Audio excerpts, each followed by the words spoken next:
खुलुमबाय बे समाव मोनसे जर'खा खौरां 5 सेप्तेम्बराव आसामनि सोर लागोन रोंगौथि फोरोंगिरि बान्था।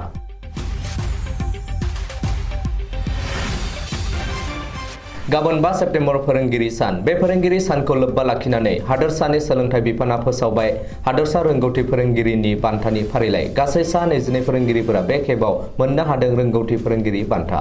समबार खालि श्रीमन्त शंकरदेव कलाक्षेत्रआव गथायगोन बे बान्थाखौ। आसामनि माबे जिल्लानि सोर फोरोंगिरिया 2022 मायथाइनि रोंगौथि फोरोंगिरि बान्था मोननो हादों बेनि फारिलाइखौ गाहायाव होनाय जाबाय। सेकेन्डारि सोलोंथाइयाव शिबसागर जिल्लानि अमरज्योति बरठाकुर, मनमोहन देबनाथ, लखिमपुरनि अनिरुद्ध फुकन, धेमाजिनि बन्दना हाजरिका, काछारनि निरुपम नाथ, गवालपारानि सजिमुद्दिन आहमेद, दरंनि अरुण चन्द्र नाथ, बिश्वनाथनि जगदीश चन्द्र शर्मा, गलाघाटनि चिदानन्द पाठक, धेमाजिनि सुनील घोष, डिब्रुगड़नि उदय शंकर गगৈ, बङाइगावनि मीना कुमारी मण्डल आरो नलबारि जिल्लानि निपेन दत्तआ मोननो हादों हादोरसा रोंगौथि फोरोंगिरि बान्था। गेजेर सोलोंथाइयाव सनितपुरनि दकमुक्त केवट आरो बङाइगाव जिल्लायाव महम्मद यासिन आनसारिया मोननो हादों रोंगौथि फोरोंगिरि बान्था। गुबुन फारसे गाहाय गुदि सोलोंथाइयाव बिश्वनाथ जिल्लानि रिसु एंटि, कामरुपआव सरस्वती दत्त, लखिमपुराव अन्जना घोष, डिब्रुगड़आव दीपाली डेका, चराइदेवआव जितेन दास, दरंआव कुसुम हाजरिका आरो कामरुपआव मृगेन्द्र कलिताया मोननो हादों बे रोंगौथि फोरोंगिरि बान्था।